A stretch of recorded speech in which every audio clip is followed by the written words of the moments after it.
গুহার আগুনে পুড়ে যাওয়া এক দেবীর গল্প। আকাশ থেকে বিক্ষিপ্ত হয়েছে তার অবশিষ্টাংশ। পৃথিবীর কোণে কোণে জন্ম নিয়েছে সেই শক্তির পুণ্যস্থান। আজ আমরা আপনাদের নিয়ে শুরু করছি এমন এক রহস্যময় যাত্রা, যেটা হবে ভারতের অন্যতম প্রাচীন ও গোপনীয় শক্তি কেন্দ্রে। আসামের নীলাচল পাহাড়ের শিখরে অবস্থিত কামাখ্যা মন্দির। এটি একটি মন্দির নয়, এক পবিত্র স্থান, যেখানে প্রকৃতি ও দেবী শক্তির মেলবন্ধন ঘটে। চলুন জেনে নিই কামাখ্যার গহীন কাহিনী আর তার অবিশ্বাস্য রহস্যগুলো। নীলাচল পাহাড়ের চূড়ায় এক বিশেষ মন্দির, কামাখ্যা মন্দির। এটি ভারতের সবচেয়ে প্রাচীন ও পবিত্র শক্তিপীঠগুলোর মধ্যে অন্যতম। সাধারণ মন্দিরের মতো নয়, এই মন্দিরকে বলা হয় শক্তিপীঠ, যেখানে দেবীর শরীরের এক অঙ্গবিশেষ স্থাপিত বলে বিশ্বাস। সেই অঙ্গটি হল যোগিনী বা স্ত্রী শক্তির প্রতীক, যা উর্বরতা ও সৃষ্টির শক্তির প্রতীক। এই মন্দিরের সবচেয়ে বিখ্যাত উৎসব হলো অম্বুবাচী মেলা, যেখানে দেবী কামাখ্যার বার্ষিক মাসিক চক্র উদযাপিত হয়। 3 দিন মন্দির বন্ধ থাকে, দেবীর রক্তপাতের প্রতি সম্মান জানিয়ে। এরপর হাজার হাজার ভক্ত এখানে আসেন আশীর্বাদ গ্রহণের জন্য।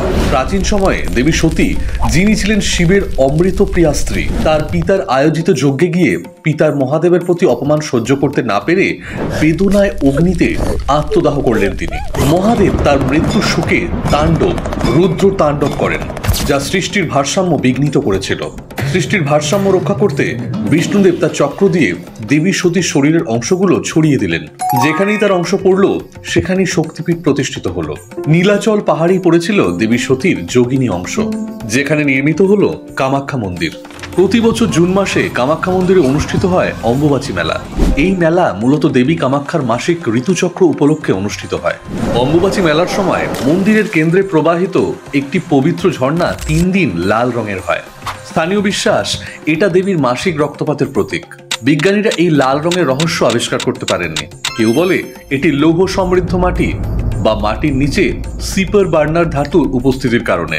তবে ভক্তদের বিশ্বাস, এই ঐশ্বরিক ঘটনা যা নারী শক্তির শ্রদ্ধা ও সম্মানকে প্রতিফলিত করে। এবার শোনাবো মা কামাখ্যা দেবীর কিছু অলৌকিক গল্প। এক সময় মহাদেব গভীর ধ্যানের মধ্যে ছিলেন। তার স্ত্রী দেবী সতীর মৃত্যুর পর শিব এতটাই শোকাহত ছিলেন যে সৃষ্টির প্রক্রিয়া থেমে গিয়েছিল। এই অবস্থায় বিশ্ব সৃষ্টি থমকে যায়।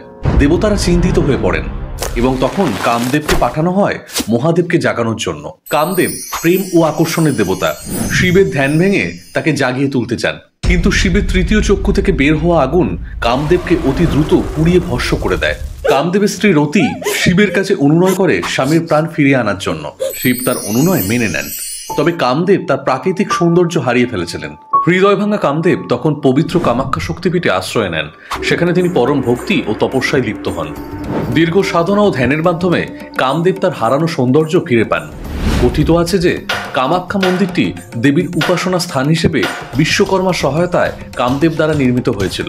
বর্তমানে কামাখ্যা মন্দির কামরূপ নামে পরিচিত, যা সেই পবিত্র স্থান হিসেবে গণ্য হয় যেখানে কামদেব তার হারানো সৌন্দর্য পুনরুদ্ধার করেছিলেন, এবং এটি একটি শক্তিশালী শক্তিপীঠ হিসেবে সম্মানিত। এখানে কথিত আছে যে মা কামাখ্যা নরনারায়ণ ও চিলারাই দেবকে অভিশাপ দিয়েছিলেন। নরনারায়ণ ও চিলারাই কোচ রাজারা একবার কামাখ্যা মন্দিরে পুজো চলাকালীন উপস্থিত ছিলেন। তখন পুরোহিত কেড়ুকলি পুজো করছিলেন এবং তাদের দাবিতে দেবীর নৃত্য দেখতে চেয়েছিলেন তারা। লোকমত আছে দেবী কামাখ্যা মন্দিরের ভেতরে এমন এক বিশেষ নৃত্য করেন যখন পুরোহিত তার চোখ বন্ধ করে পূজা সম্পন্ন করেন। নরনারায়ণ ও চিলারাই সেটি দেখতে আগ্রহী ছিলেন। এই বিঘ্নে দেবী কামাখ্যা ক্রুদ্ধ হন। তিনি শুধু পুরোহিতকে শাস্তি দেন না, বরং নরনারায়ণ, চিলারাই এবং তাদের বংশধরদের উপর অভিশাপ দেন। অভিশাপ অনুযায়ী নরনারায়ণ ও চিলারাই এবং তাদের ভবিষ্যৎ বংশধররা কামাখ্যা মন্দিরে আসতে পারবেন না। কিছু সূত্রে বলা হয় এই অভিশাপ এতটাই কঠোর যে যদি কেউ তা ভঙ্গ করে তবে তাদের রাজবংশ ধ্বংস হয়ে যেতে পারে। এই অভিশাপের বিশ্বাস আজও অব্যাহত আছে এবং মন্দিরে নরনারায়ণ ও চিলারাইকে স্মরণ করে কয়েকটি শিলালিপি এখনো দেখা যায়। কামাখ্যা মন্দির শুধু এক মন্দির নয়, এটা শক্তির এক পবিত্র উৎস, যেখানে সৃষ্টির রহস্য, নারী শক্তির শ্রদ্ধা আর প্রাচীন আধ্যাত্মিক জ্ঞান একত্রিত। প্রতি বছর অম্বুবাচী মেলা এই শক্তির পুনর্জাগরণের সাক্ষী হয়। এই মন্দির আমাদের শিখিয়ে দেয় যে প্রকৃতির প্রতি শ্রদ্ধা, নারী শক্তির মহিমা এবং আধ্যাত্মিকতার গভীরতা। আপনাদের যদি ভিডিওটি ভালো লেগে থাকে তাহলে লাইক ও শেয়ার করবেন, আর আমাদের চ্যানেলটি সাবস্ক্রাইব করতে ভুলবেন না। আর ভিডিওতে আবার দেখা হবে। ততক্ষণ ভালো থাকুন, সুস্থ থাকুন এবং কামাখ্যা দেবীর আশীর্বাদ আপনার সঙ্গে থাকুক।